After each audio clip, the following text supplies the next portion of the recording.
The term semantics, originally Greek, is a recent addition to the English language.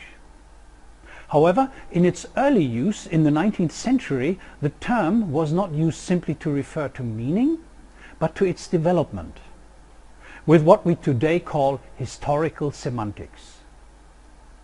Today, semantics is one of the main areas in linguistics. Often, semantics is used synonymously with word semantics, a branch of semantics that seeks to explain the phenomenon of meaning in natural language by means of defining the nature of word meaning. We will concentrate on word semantics in this introductory e-lecture to semantics. Now, word semantics seeks to explain the phenomenon of meaning in natural language by means of defining the nature of word meaning. There are two ways of looking at word meaning, resulting in two branches of word semantics. The first is referred to as reference or referential semantics. The second deals with sense, and it is often referred to as lexical semantics. Let's start with reference. Now, what is the relation between a linguistic sign, that is a word, or to be precise, a lexeme, and the real-life object? Well, there is clearly some sort of definable relationship between lexemes and objects. We use lexemes to refer to objects. Fly, for example, can clearly be defined as an animate physical object, an insect with 6 legs and 2 wings. Or we refer to actions, such as cooking, which is clearly an action. Do you remember these 2 cooks? I used them in my phonology e-lecture, associated with the famous quotation, "Phonetics gathers the raw material, phonemics cooks it." By who is it? Do you remember? Okay, let's return to semantics. The explanation of the relationship between lexemes and the real-world objects is undoubtedly the task of semantics. One of the oldest views can be found in Plato's dialogue Kratilos, the so-called naming view. However, the definition of word-object or lexeme-object relationships via simple naming involves a number of problems. Let's look at some of them. For example, abstract objects. What is love? Love is an abstract object, but what is it? Or look at extinct objects. How can you establish a relationship with something that doesn't exist anymore? Dinosaurs. And then we have opaque contexts. John knows that Bill wants to kiss Mary, but how can we define the meaning of no? Well, we certainly need a more sophisticated view that relates words and objects via a mediator.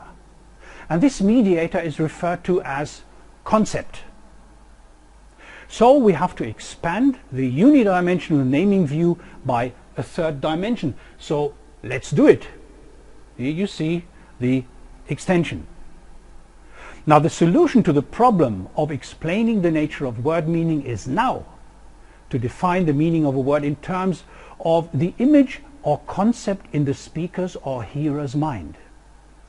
This relationship can best be illustrated by means of the semiotic triangle as introduced by Charles K. Ogden and Ivor Armstrong Richards in 1923.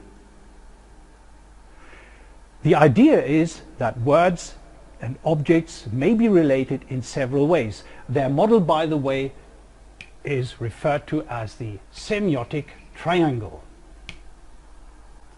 Now, one way to define this relationship is a more or less direct relationship.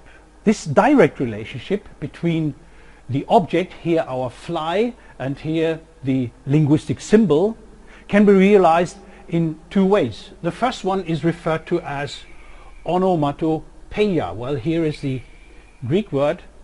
I I've always found it quite interesting that the English word onomatopoeia involves 4 vowels on the trot in this word.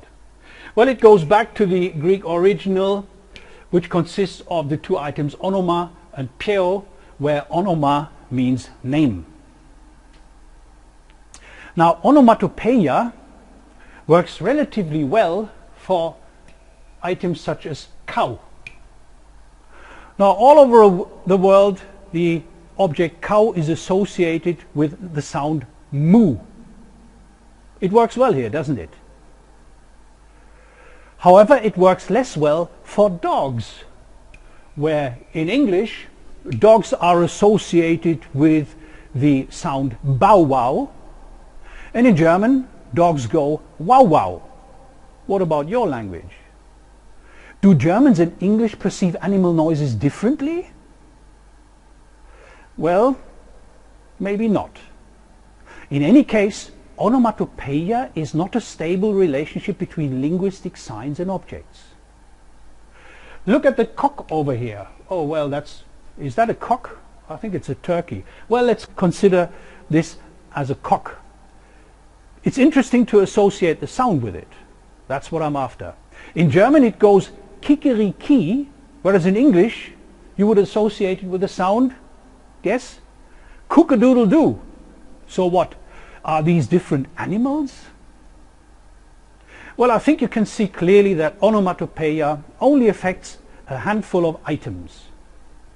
This is why this bottom line here is dashed and not a straight line. Well, this dysfunctionality of a direct relationship between lexeme and object can be confirmed by a second relation that is often said to be more direct. It is referred to as iconicity.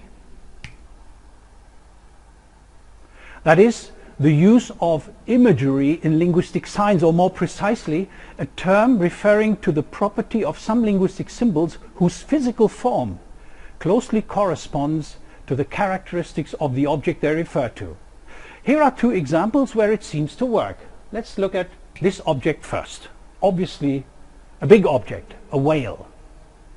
And if you look at the adjectives associated with it, like grand in French, groß in German, or take the German expletive boah, which immediately tells you that there's something big, something enormous. And what do they have in common? They involve a vowel which involves a big vocal tract.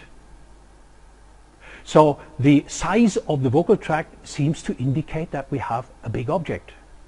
And if we compare that with this small item over here, the tiny little mouse, or as you would say in French, petit, or in German, klitze, klitze, klein. Well, the E involves a small vocal tract and a small opening. So we have a small object. But as you know, it doesn't work all the time. Look at words such as big, which involves a small vocal tract but relates to a huge object, or riesig in German, gigantic, which involves a small vocal tract and also relates to a gigantic object. So in human language, as opposed to animal communication, only a few items can be said to possess such symbolic properties. In the majority of the cases, the relationship is established via concept in the mind. So the relationship is something like this, where you associate the linguistic sign with the concept, and the concept refers you to the object, and vice versa, of course. The problem here is to know what form these concepts take. In fact, there are several theories to establish the relationship between concepts. For example, we have the word field theory. We have the theory of componential analysis, where meaning is defined by means of atomic components. Or we have other more specialized theories such as semantic networks, originally from computational approaches to semantics. The prototype theory, a more or less cognitive approach.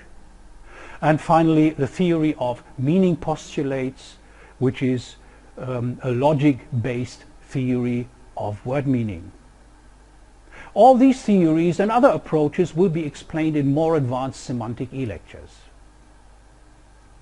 Let's now look at the second big branch of word semantics, sense.